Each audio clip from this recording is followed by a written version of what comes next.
Hello, Professor and TA. A very good morning. I am Pooja Chaudhary, and today I'll be presenting to you with my final project presentation on a topic of satellite communication with Starlink SpaceX Internet project in focus. My main focus will be SpaceX Satellite Internet project, which is Starlink. We will go over from its very initial phases to its deployment phase using all the principles from a system engineering design point of view.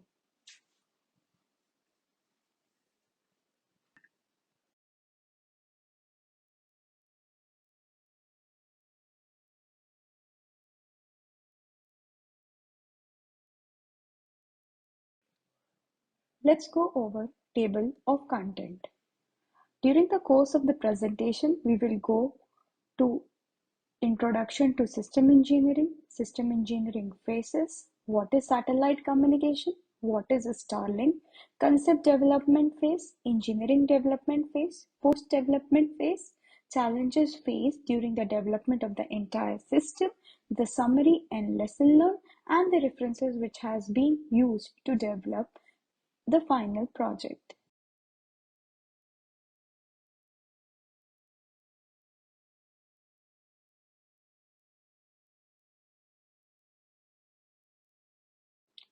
So let's start with Introduction to System Engineering. System engineering is So now let us go through a system engineering phases diagram which represent the various stages which any system will go through from its very initial conceptualization stage to the final deployment phase. So on the screen you see a V model which represents graphically of system engineering life cycle. The left side of the V represent concept development, decomposition into functional and physical entities that can be architectured, designed, and deployed. The right side of the V represent integration of these entities, including appropriate testing that they satisfy the requirements and the ultimate transition to field where they are operated and maintained. Now, let us see how these phases come into play when we keep evolving our system for today. Let's talk about the introductions for our today's topic, that is satellite communication. So satellite communication is a form of telecommunication which relies information through an artificial satellite using a transponder to amplify radio signals. Satellite communication creates a communication channel between a source and a destination which are at different locations on globe. Since satellites rely on a wide range of radio and microwave frequency around the curve of the Earth, it is used to facilitate communication between two widely isolated geographical points. These radio wave signals are used for television, radio, internet, as well as military applications. As of Feb 2022, there are approximately 2,300 communication satellites which are being deployed in the Earth's orbit. So here we can see the various application of satellite communication and how it has become a very widely used part of all the everyday requirements. So let's talk about Starlink and how it came into existence. Sir Arthur C. Clarke, who is a visionary and known for conceptualizing geostationary communication satellite, has introduced the concept of worldwide radio coverage using three geostationary satellites. The theory was presented in 1945 and it marks the beginning of satellite age. With the advent of late 80s, the concept of high bandwidth and low latency communication using a network of medium Earth orbit and lower Earth orbit satellites started gathering momentum. But with the advent of 20th century, LEO became a very popular because of its lower distance from the Earth that helps in offering an excellent bandwidth along with low latency. During the time, Globalstar, Iridium, and ICOs are the satellite system in the late 90s which were first deployed. These satellites removed the barrier of being tied up in optical fibers. With new business models, higher demands for low latency bandwidth, and better funding, several LEO constellation concepts emerged during this period. In this project, we will focus on analyzing the satellite-based network service provider Starlink, which came into existence in Jan 2015. Starlink is a conceptualization with the aim of providing global coverage. Starlink is a mega constellation of satellites developed by SpaceX with the goal of providing internet services to the most isolated parts globally and with much lower latency as it's being targeted to operate in a LEO orbit which has much lesser distance compared to the terrestrial communication. Starlink has been a blessing for rural and remote communities where the connectivity is unreliable or even unavailable. Starlink can also support communication during the natural disaster. In 2018, FCC of USA has granted SpaceX permission to deploy constellation of LEO satellite in 5 orbital shells and an internet access to 36 countries. To achieve its global aim of coverage, thousands of satellites were planned to be deployed into LEO orbit to achieve. All the satellites will be operated in close connectivity with each other, which will help in reducing the latency. So now, moving on to our very first stage of system engineering, that is concept development stage. Concept development is an initial stage of system development life cycle. It questions as well as answers the need for a new system and replacement of the existing system. It involves analyzing and planning the improved system and its feasibilities. And thus, this required taking into consideration various factors such as stakeholders' needs, practical feasibility, budget, cost, scalability, etc. System engineering helps in converting operational need into an economical and technical viable solution. It can be classified into 3 sub-stages, that is need analysis, concept exploration, and concept definition. The primary objective of need analysis is identification and evaluation of need to show that there is a valid operational need and a strong market for Starlink. We need to see if developing this system really brings any value to its predecessors and if it can be fully developed within an affordable budget and level of risk. We also try to understand the targeted market which is responsible for system development. SpaceX was one of the first to identify the problem with the existing network services that many regions in the United States and across the globe do not have reliable and no access to the internet at all. The system can be divided into 2 types on the basis of need driven and the second one is technology driven. Need driven. These systems focus on replacing a system that has evident deficiencies. SpaceX identified the problem that many regions in the United States and across the globe do not have reliable access to the internet with lowest latency. The reliable internet services were not available to be used in rural areas where the fiber optical cable infrastructure was not installed. Let's talk about Starlink from a technological driven point of view. These systems focus on developing a new system that is better than the existing one. During the time Starlink idea was proposed, there were already existing systems in the market such as HuxNet and Viasat. Since Starlink satellite architecture has been targeted for a distance over 6 times closer to the Earth than the traditional satellites, they are expected to result in lower latencies. Starlink satellites are targeted to be deployed at an altitude of 550 km, which is 2% less than the already existing geostationary constellations. Starlink, the laser communication, occur between the satellite in a vacuum. The data is transmitted in form of light, as light travels 47% faster than in terrestrial fiber networks, making it much superior to their existing networks. Now let's talk about the targeted markets. On the basis of the report by Morgan Stanley, the market for satellite communication is expected to grow exponentially from 24 billion in 2018 to 128 billion by 2028.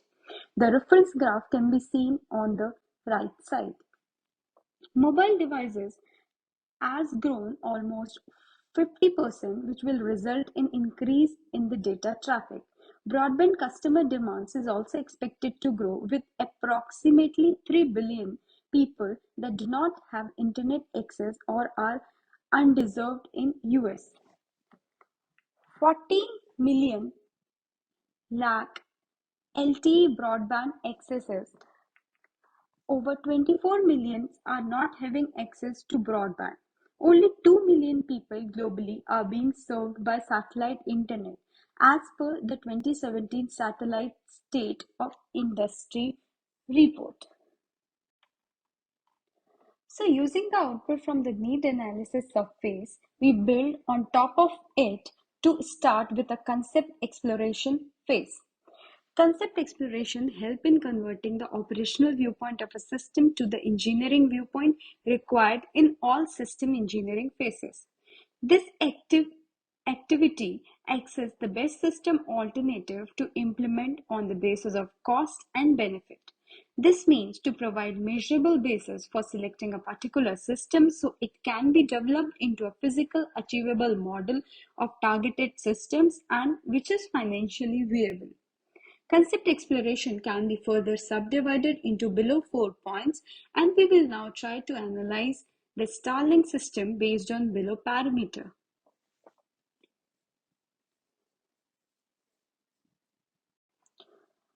Let's talk about the operational requirement.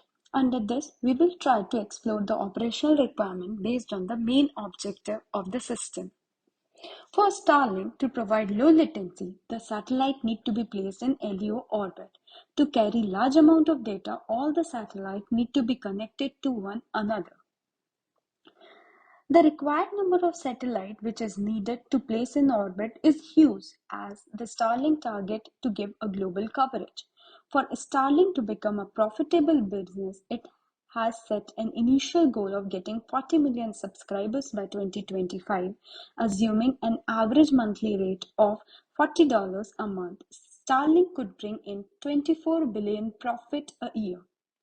Starlink is also required to avoid debris collisions with its satellites, and a technology is needed to deorbit the satellites as they reach end of their lives.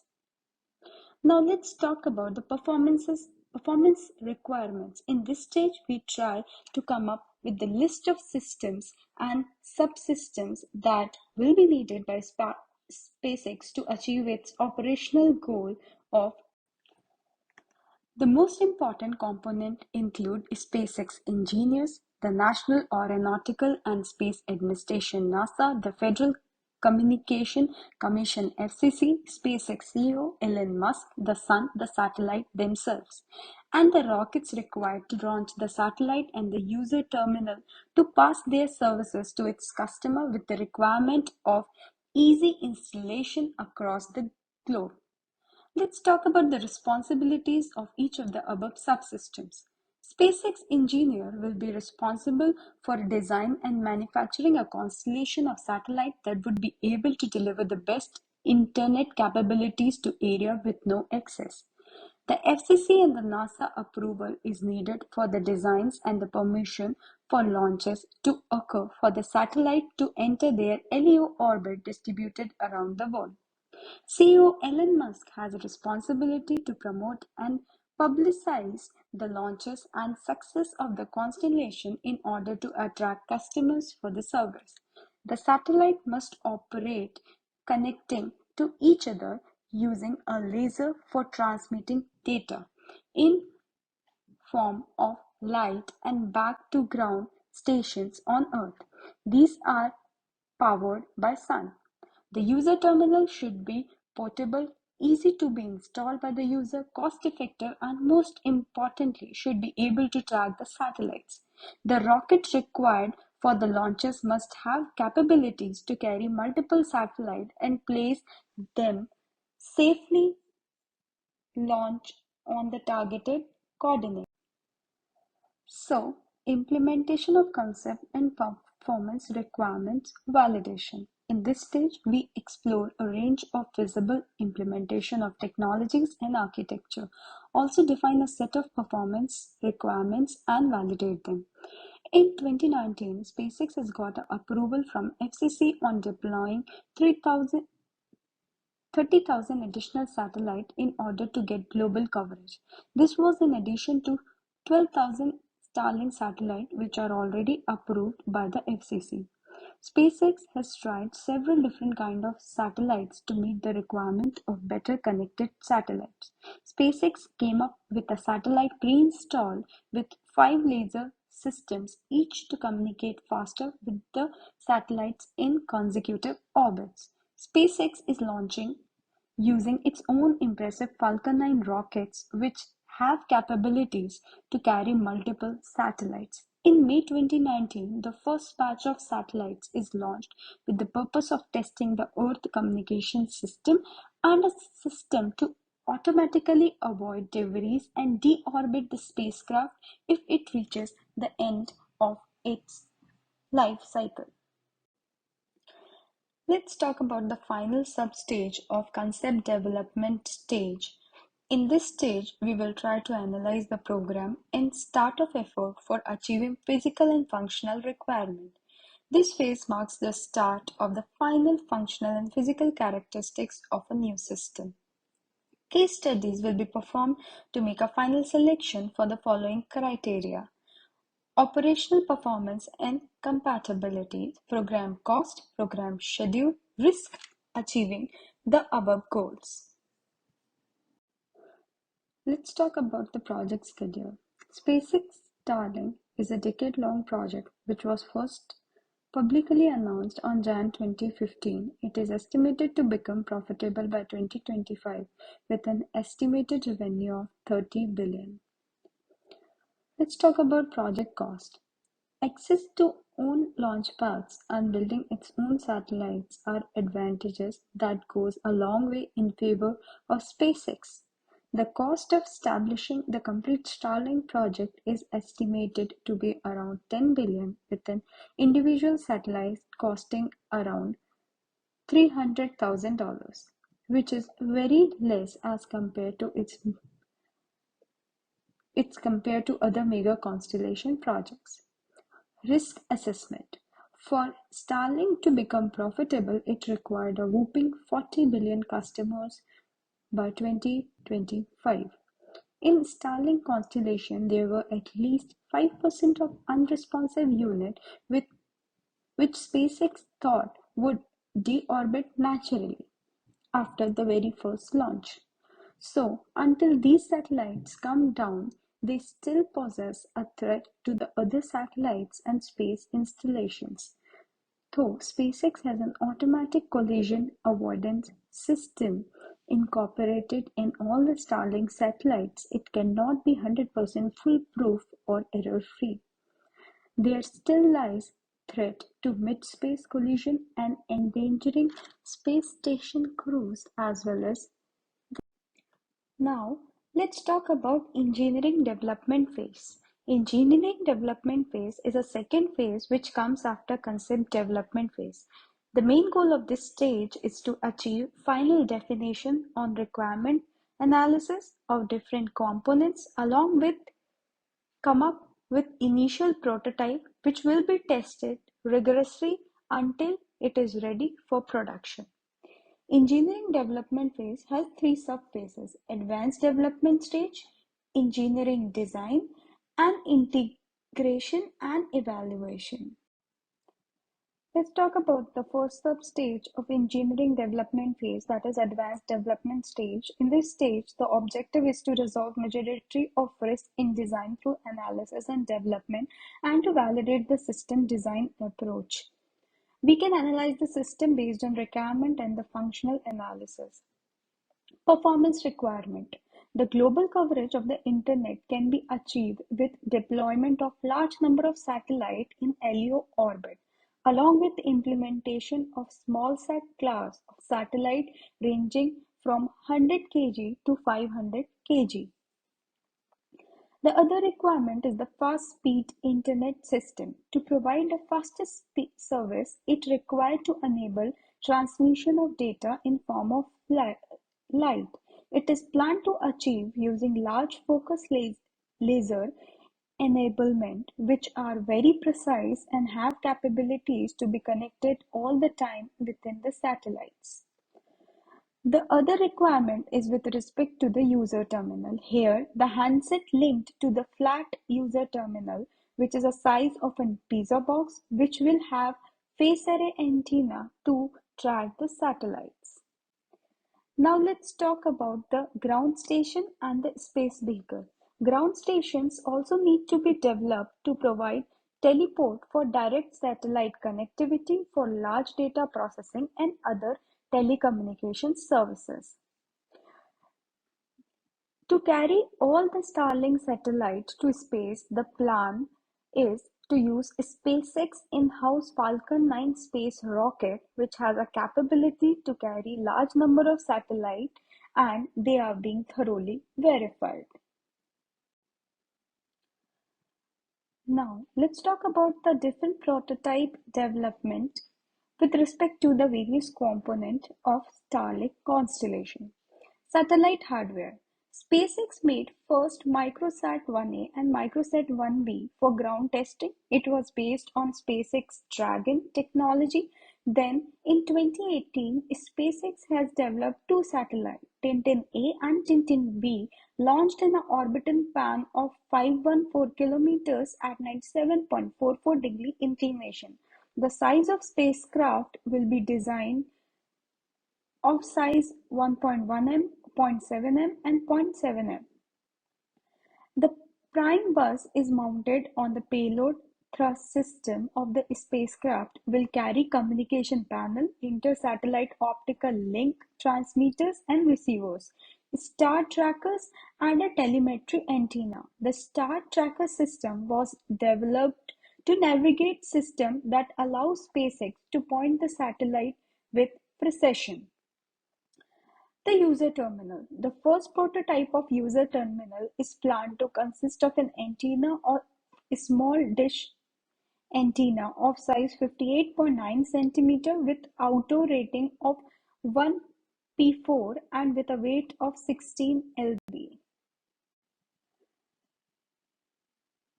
Moving on to the Wi-Fi router prototype, it is being designed using a IEEE 802 standard with a dual band support of 2.4 GHz and 5 GHz indoor use and one Ethernet port. The operating temperature range of the user terminal equipment was planned to be between 0 to 30 degrees Celsius at a very initial prototype phase. Ground terminal consists of a 9 antenna of approximate size of 2.86 meters and 40 square meter area fenced across for the prototype testing. Let's talk about the development stage. The first set of satellites were launched with the target of testing the ground connection, inter-optical links, and collecting data for future SpaceX constellation developments. In 2018, with the plan of testing the Internet mega constellation on space, US military started their effort to test study how can they utilize Starlink network and provide a fund of 28 million for specific test service on Starlink. The user terminal were under development with the target to achieve low cost and inbuilt auto adjusting function to maintain line of sight with the satellite. The most challenging part here is to achieve a sustainable low cost user terminal setup. Let's talk about the second stage of engineering development phase, that is engineering design. In this stage, we will build on top of the prototype model, which we have defined in the advanced engineering stage. The outcome of this stage is to well define the test requirement in a way that any undefined or unknown parameter which will arise from the previous defined prototype model will be enhanced. So let's talk about the Starlink satellite segment, which were enhanced with below few points. The flat panel design with a single solar array and a multi-high throughput antenna. The spacecraft mast has been reduced and brought around within a range of 300 kgs. Hall effect thrusters implementation using krypton as a reaction mass, which will be used for position adjustment on orbit, altitude maintenance, and deorbiting. For autonomously avoid collision, satellite will have capabilities to use the debris data provided by a Department of Defense. It will have a system which help most of the components to burn automatically at the end of each satellite life cycle in Earth's atmosphere. Ability to use Department of Defense data provided on debris which will be used to autonomously avoid collision, laser for inter-satellite communication so to eliminate the requirement of ground terminal for different satellites to communicate with one another, to minimize the impact of large number of satellites on the astronomical studies by improvement to reduce the satellite brightness. Let's talk about the user terminal improvement in comparison to the prototype version. The user terminal need to be smaller in dimension, weight, and water resistance Wi-Fi router. The temperature range must need to be increased so that the people living in extreme weather condition can also be able to use the Starlink facilities, which is the ultimate target of the Starlink service. The integration and evaluation stage is a final sub-phase of engineering development phase. The role of system engineer here is to determine that the system matches with its specification and fulfill the corner cases as discussed in the previous stage. The result from this stage is further analyzed against the observational requirement which will defined during the need analysis stage. Starlink satellite consists of a three-segmented component: the space segment, the ground segment, and the user segment. You can see that on the image in the right side of the presentation. The Starlink satellites are designed to transfer information data using ground station for earlier phases. Once the laser inter-satellite link is enabled in all the satellite will communicate with each other using it. The ground stations are fully functional and the satellite were able to establish a connection to them during testing phase. The user terminal equipment is under test and ready to be tested. It contains a phase array system for interaction and also have a motor to self-adjust for sky view for tracking the satellites.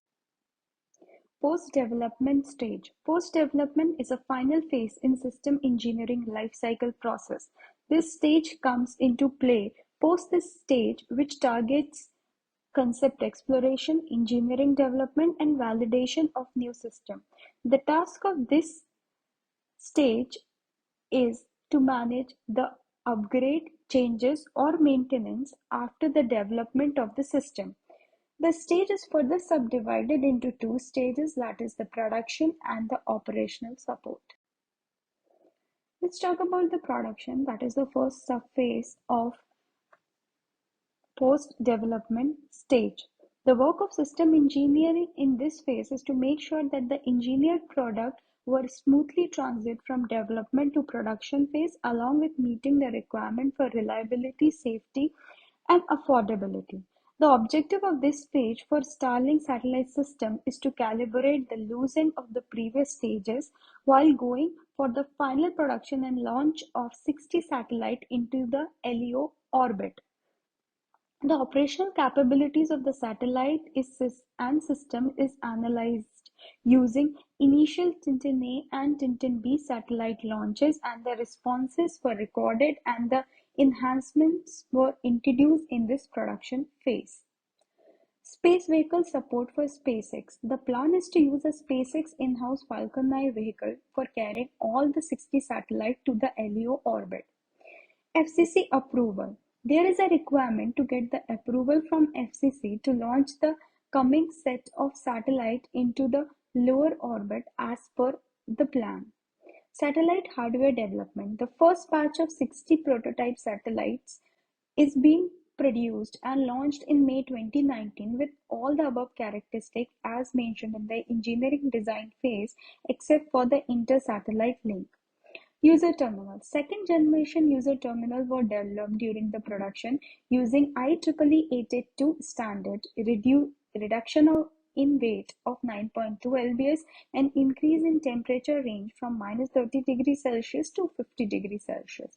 Ground terminal. Starlink have received an approval of 5 ground station from FCC to be developed in 5 states of USA, and the plan to get approval for 32 ground stations to get more coverage. Let's talk about the second component of post-development stage, that is operation and support. It is also the final component of system engineering life cycle. In this phase, the aim is to figure out the ways in which the deployed system will be supported and maintained in the field for sustaining the estimated life cycle of the project.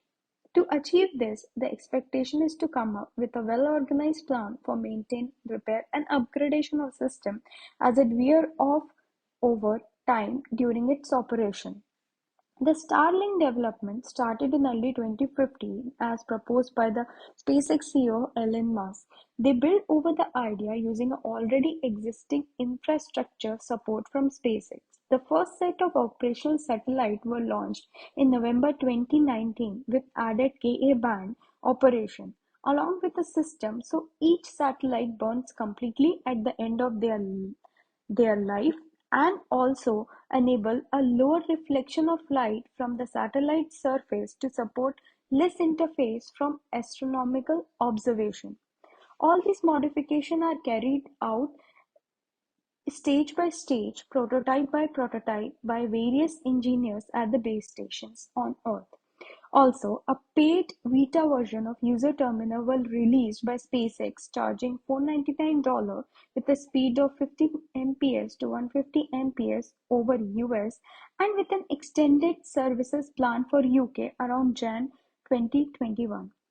Post that, in 24 January 2021, other set of satellites are launched with lasers for inter-satellite communication and further modification. As earlier there were only less number of satellites which were supporting inter-satellite laser communication. As of today, there are around 2200 satellites which are being launched and working as expected. Let's talk about the challenges which are being faced during the development of the entire system. There is an increased risk of collision as thousands of satellites are getting launched in LEO orbit. The creation of an unwanted space debris if satellite continues to launch with a meaningful failure rate. Starlink to operate in any country, it is necessary to get a regulatory approval to provide telecommunication services in that country. There will be a pushback from established internet service providers within a country who might consider Starlink as a competitor. Weather has impacted satellite-based services in the past, and Starlink is no exception. Earlier systems have faced failures and lags due to overheating of equipment in hotter weathers. As the number of satellites are large, the astronomical community has shown concern over light pollution. The brightness of large number of satellites will severely impact with scientific observations. Let's talk about the summary and lesson learned during the entire course of studying Starlink system from a system engineering perspective. The Starlink team faced various challenges across multiple domains like technology, budget, scheduling, for a very complex global internet service system. The Starlink team was able to overcome the challenges faced with the help of well organized and defined goals across all the teams and organization with the help of system engineer strategies. Successful and consistent application of all the above discussed stages of system engineering process were required in order for the Starlink to become successful and operational. In conclusion, we can say that system engineering played a very important role toward the success of Starlink.